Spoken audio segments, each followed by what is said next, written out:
fugitives from U.S. authorities has been living for the past several years.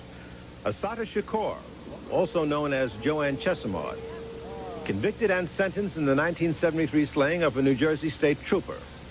2 years into that prison sentence, he broke out of prison, eluded a massive police dragnet, and somehow got here to Cuba, where she's been granted political asylum.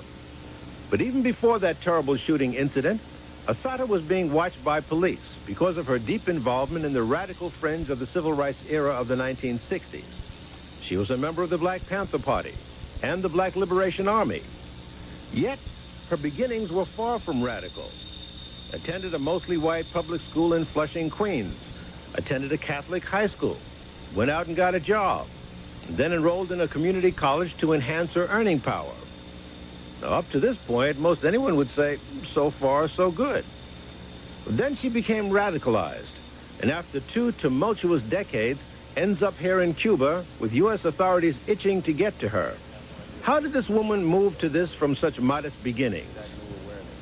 In this 90-minute special edition, you'll see our exclusive interview with Ms. Shakur in Cuba, followed by a discussion about Ms. Shakur with persons who were also active in the black struggle of that period, although in different ways. We'll get started in just a moment.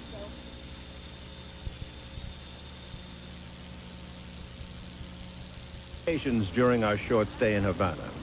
At the site of the old fort overlooking Havana's main harbor that offers a commanding view of Havana's waterfront, and on the campus of the University of Havana. Over a period of several days, she unwound her story that we have edited for continuity. She told us that her given name was Joanne Deborah Byron, and as stated, her early life was pretty much average, right through her late teens, where she graduated from high school and got a job. But then she enrolled in college and underwent a major change here. I was in Manhattan Community College about maybe 2 weeks before I discovered the Golden Drum Society, which was the black organization on campus.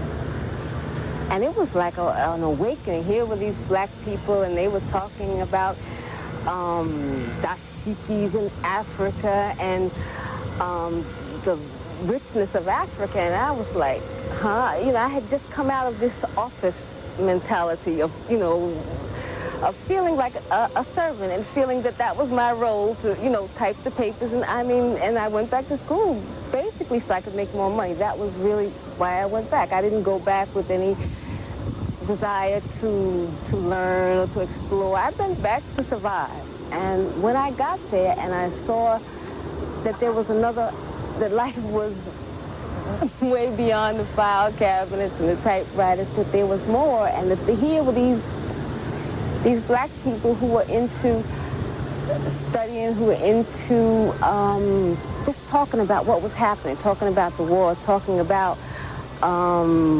talking about what all of this meant, trying to analyze it with a kind of energy that was good, that was strong, that was rich, and I just got into it. I mean, it just was like sucked me in like a vacuum cleaner. I was there, and it was good. It made me feel alive. We're talking about the civil rights era of the 1960s now, where the black struggle against injustice was in full swing. The old order of segregation and bias was being subjected to a massive and varied challenge. Dr. King's tactics of passive resistance were viewed as radical at the time, and then black students formed their own faction, which was similar to Dr. King's approach initially, with the special aggressive energy of youth. We were the troops. We were the people who went to Selma 2 years before Dr. King ever saw that town. We were the people who went into rural Mississippi when the NAACP told us it was too dangerous, that you had to attack Mississippi from the outside, not from the inside. We were the people who, working for $10 a week, went all over the rural South in extremely dangerous circumstances, risking life and limb, going to jail, being beaten, harassed by policemen, not eating right, not having any clothes to wear. And I think, without trying to be too modest, that we were the glue that held all of this movement together. Dr. King was the articulator and the spokesman. The SCLC workers became the instant organizers, go into a town, spend a couple of weeks, stir up emotion and passion, bring in Dr. King, makes a speech, have a march, out the next day. We were there for the long haul. There was the NAACP fighting the battle through the courts, the Urban League fighting the fight with corporate America, and a host of other civil rights groups. The thing that influenced me the most was history, reading and understanding that black people struggled in history from Africa all the way up to the time that I was living in. It was not a process where people were enslaved and went through that whole thing as victims, that our people had a long, rich, strong history, an intellectual history, a history of struggling from taking over slave ships to strikes, to building organizations, and that was a history that was not just a matter of George Washington Carver inventing things with peanuts. And I don't mean to push him down because I think he made a great contribution, but I'm saying that that was all that I had learned before that. The only figure who had stood out was Harriet Tubman, you know, and it was Harriet Tubman, George Washington Carver, and Booker T. Washington. That was my whole concept, my whole understanding of black history up until that time. And I really thought that Lincoln freed the slaves. I really thought that the Civil War was fought for slavery. And when I started to see the real picture of what happened to us as a people and really started to analyze what American history was all about, I began to look at things in a whole nother way and to see that, you know, it was a systemized, that this place called America had, the U.S. of A. had systematically wiped out Indians, had systematically enslaved black people, and then after slavery was officially abolished, that the oppression didn't end. It just changed form. Joanne, as she was then known, underwent an awakening that thousands of young Americans, black and white, underwent at the time. As she became more informed, she became a highly charged young person. The next logical step was to become active. We formed a Third World Coalition, and we ran for, in the student council elections, I was one of the student representatives. That was one part of it. And then I started to be one, to just participate in demonstrations, whether anything. If it, you know, I mean, we would just get these groups, and if somebody's got a strike on 116th Street, and the whole pile of us would just go and we'd help the people that were on strike, or we'd and we supported all kinds of things, from construction workers who were struggling to break that racist structure. Fight back. Fight back. We did housing stuff. We participated in housing demonstrations and struggles around Morningside Heights. There were welfare strikes. There were, not strikes, but welfare movements and rallies. And there was the anti-war movement, which was an important phase in my development, because I began to understand not just what was going on in the States as something that just stayed in the States, but that the kind of homegrown oppression that black people and third world people in the U.S. experienced was being exported, and was exported to Vietnam, was exported to Central America, that was exported to Africa, that this was all part and parcel of the same ballgame, the same deal. That it was like a kind of concerted effort to just, you know, maintain a status quo that kept a small group of people in the jet set, and a huge number of people in a state of perpetual crash, a perpetual hunger, a perpetual unemployment, a perpetual misery. And I don't say that I got all of that together at that time in one piece, but it started to really change my picture of the world. The student faction of the movement was now moving beyond desegregating lunch counters and public facilities. They were now challenging this nation's political process. For example, by attempting to include blacks in the Mississippi delegation to the Democratic National Convention in Atlantic City in 1964. Young people were challenging U.S. businesses operating in black areas. The challenge was to give jobs to blacks and ancillary business to blacks. Operation Breadbasket had heavy student involvement, and young Jesse Jackson headed up the Chicago chapter and began attracting media attention. We're militarily occupied by white police. The economic order is controlled by the whites. The chain stores, the private stores, we are colonized people. That's the real violence to us. By the time you see riots, which is considered violence in the street, that is a reaction, that is a consequence to the causes of the deeper violence done upon our persons every day that we exist. Assata expanded her scope of activities in the civil rights movement beyond her campus affiliations. And at that time it was easy because there was so much activity going on. I mean, in the black community there was so much happening, you know, each day. You could plug into something, you could check something out. And what I did at first was to really try to check out different organizations. I checked out Garvey organizations, I checked out so many little community organizations looking for, you know, a way that I could contribute and looking for some way to participate in our struggle on a long-term basis. Assata went on to tell me that she shopped around for an activist organization to join and selected one of the most radical, as you'll learn in a moment. Some quarters encountered countless incidents of brutal white resistance. What you're really trying to do is intimidate these people, and by making them stand in the raid, keep them from registering to vote.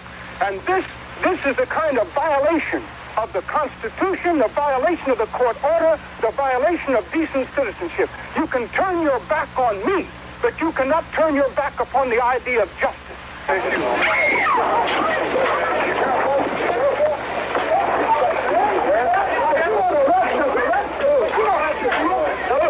you don't have to beat us. Get out of here. You don't have to beat us. Arrest us. Get out, man. Arrest us if we're wrong. Don't beat us.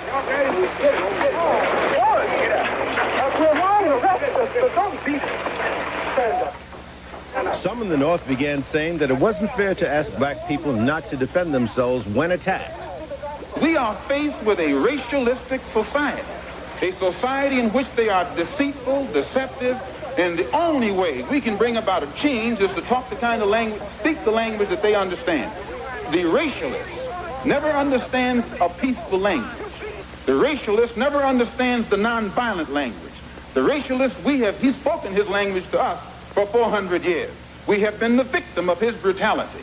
We are the ones who face his dogs that tear the flesh from our limbs, only because we want to enforce the Supreme Court decision. We are the ones who have our skulls crushed, not by the Ku Klux Klan, but by policemen, only because we want to enforce what they call the Supreme Court decision.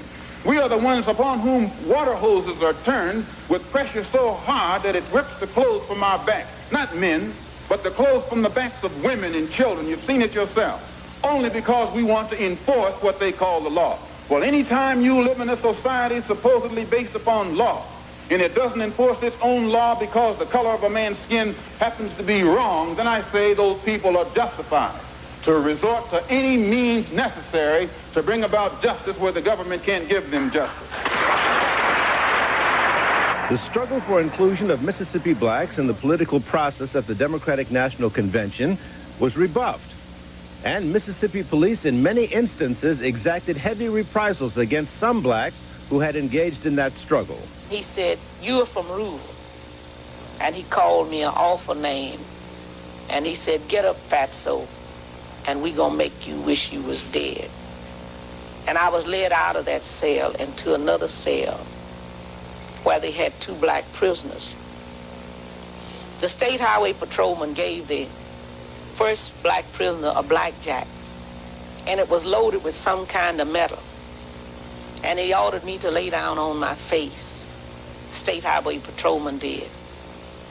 The prisoner asked him, said, "Do you want me to beat this woman with this?" And he told him, say, "You damn right. If you don't beat her, say, you know what we'll do for you."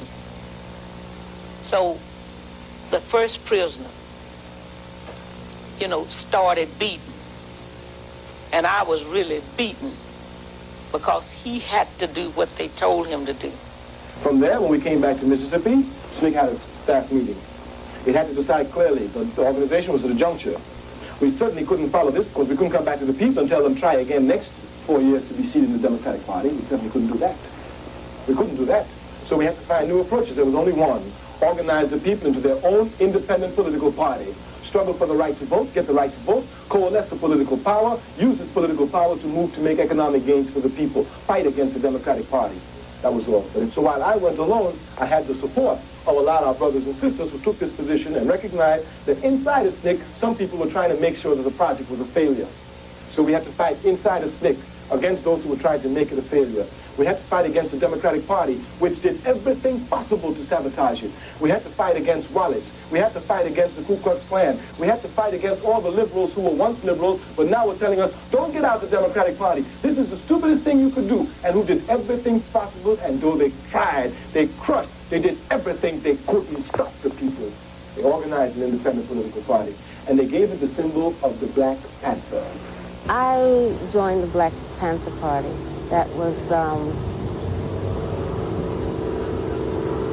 what I decided to do, and I thought that was important. Well, now, there are those, if they had the opportunity to talk with you, might say, well, my heavens, why wouldn't you pick the NAA or SNCC or CORE or the League, Urban League, or why go for the Black Panther Party? What was it about the Panthers that drew you? Well, I think, first of all, because I had already, by the time I joined the Black Panther Party, I had already begun to see that it was not a question of reform, that I basically had come to the conclusion that on every level, the U.S. government was an oppressive system run by and for rich people, and that there was no way that that was going to change because the whole system was based on oppression. That was how I felt, so that I was not interested in joining an organization that was interested in reforms, that was struggling for reforms. I wanted to join an organization, number one, that believed that the whole thing had to be changed, because that was what I believed. Number two, the Black Panther Party... Not reformed, but replaced. Yeah, that a complete change, which is a revolution, had to occur, that you could not be free under a system based on racism, based on oppression, based on capitalism, based on imperialism, that nobody in the world can reform a system like that. It's never been done in history, and I don't think it will ever be done in history. So that, to me, that was the most important reason why I joined the Black Panther Party. Did you find that membership in the Panther Party helped you realize, or or was it moving in the direction that you perceived that it was? Well, actually, I had worked with the Black Panther Party before I joined it, and I had some problems with the style of work. I had problems with the type of rhetoric, with a kind of like macho, with you don't relate to the Black Panther Party style. Well, you know, I mean, it was that kind of thing, and I really liked another kind of style. Although I like a respectful, quiet way of relating to our people, of explaining things. And I didn't like that style. And I thought that sometimes it conspired against things that we were doing. And that I felt that that kind of, I guess, arrogant, macho kind of style was not good for day-to-day organizing in the black community. But at the same time, some events happened that made me really feel that, number one, the party, or any party, was as strong as the people that are in it, and that I felt that even though I had different problems with different things, that essentially I agreed with the 10-point program and platform. Better housing, better education, a better dispensation of justice, better medical attention. We wanted black men to be exempted from the draft, military service in the war in Indochina. We wanted an end to the exploitation of the black community by white capitalists. Later on, we just said capitalists, right? We wanted an end to police brutality and the murder of black people by the police. That was point number 7. It turned out that we really didn't have time for anything but point number 7, because once we implemented that particular point by patrolling the community, and when the cops would come in their cars, and we would get behind them in our cars, and we would be armed, and when they stopped someone, we'd stop and get out of our car, and the law said that you had to stand 10 feet away, and we would stand 10 feet away, and if the cops got our line, then we got our line, and if they started shooting, then we started shooting, because we didn't feel that there was any more room for playing around with the situation. The willingness of some Panther Party members to confront the police and engage in other shocking acts, such as walking in on the California State Legislative Session carrying rifles, negated everything else the group was trying to do. The Panthers were kept under police surveillance, and members like Assata Shakur found it increasingly difficult to conduct their other community programs. Strange things began to happen around me that I couldn't put my hand on, I couldn't touch, you know. Like? Well, so many strange things would happen. We would get strange phone calls, strange packages, strange people would come into the office and have nervous breakdowns. I mean, it was one thing after another. There was the leadership was under such pressure because at that time, you have to remember that the FBI had made the Black Panther Party the #1 target of the COINTEL program. We didn't know anything about COINTELPRO per se, but it was obvious that the government was attacking the party in every way possible. It was obvious that it was just something strange. You couldn't, I mean, for example, you could not, work became difficult. To go and sell up the paper, for example. We would send people out and they would stand on the corner and be selling papers, and 5 minutes later they would be at the police station. Why are you at the police station? For threatening a police officer. How did you threaten a police officer? We didn't do anything. We sold the paper. It was the cops' word against the Panthers' word, and the cops would always win. So it was like, in every aspect, it became difficult. The breakfast program came under attack for supposedly showing little kids cartoons that were racist, that said all white people are horrible, or something to that effect. Basically, that was the general idea. Later, we found out that those same cartoons were manufactured by the FBI, were inserted in panther papers and distributed. I mean, that was the kind of thing that went on. But we, at that time, we were up against something. It's like you're up against this wall, but you can't see it. You can't touch it. You know that you're a target of the government's repression, but you don't know to the extent. We didn't realize the extent. I decided that I would leave the party, and I had not spent, I think, maybe a month outside, outside of the party, when it began to be obvious that I was the target of, like, the most extreme kind of surveillance that one could imagine. I mean, I lived on 138th Street. I'd look down in front of the building, and there would be two white guys reading the paper. One would read the paper for 15 minutes, then the other one would read the paper for 15 minutes.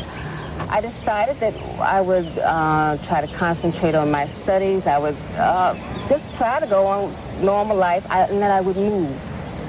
The reason that I wanted to move, because my whole house was bugged. And how I knew that it was bugged was that I was practicing on a tape recorder something one day, and the phone rang. So I put the tape recorder down, and I go answer the phone, and a voice says, "Stop making tapes," and hangs up. That was the kind of day-to-day thing I was dealing with. So the next thing, I mean, there was a big jump. The next thing I know, I'm walking down a street, and one of my comrades comes up and says, "Don't go home." What do you mean, don't go home? Do not go home. They just raided your house, et cetera, et cetera, et cetera. They just raided my house. Do not go home. And I was paralyzed for some hours. It was real. And then I'm faced with a decision. Police raided your house. Mm-hmm. Go home, find out what it's all about, go down to the precinct and say, "I heard you just raided my house, and I want to discuss that." But I wasn't prepared to do that. I wasn't prepared to do that because of what was happening at that time. For example, the entire leadership of the Black Panther Party, 21 people were charged with conspiracy and were arrested and were put in prison. They were charged, and they were the New York Panther 21. Conspiracy to? Well, the charges were insane. They were like conspiracy to blow up department stores on Easter, the time when the stores are filled with black people. I mean, the charges were so insane that it got to the point that they were actually charged with blowing up or conspiring to blow up a botanical garden. The Bronx Botanical Gardens. I mean, that was the nature of the charges. And even though, after one of the longest trials in New York City history, a jury found them guilty in like an hour or something like that. I mean, found them not guilty, excuse me, in an hour or less. They spent 2 years of their lives in prison. They had a bail of $100,000 each. And at that time, the whole, one of the most common tools of repression that the government used was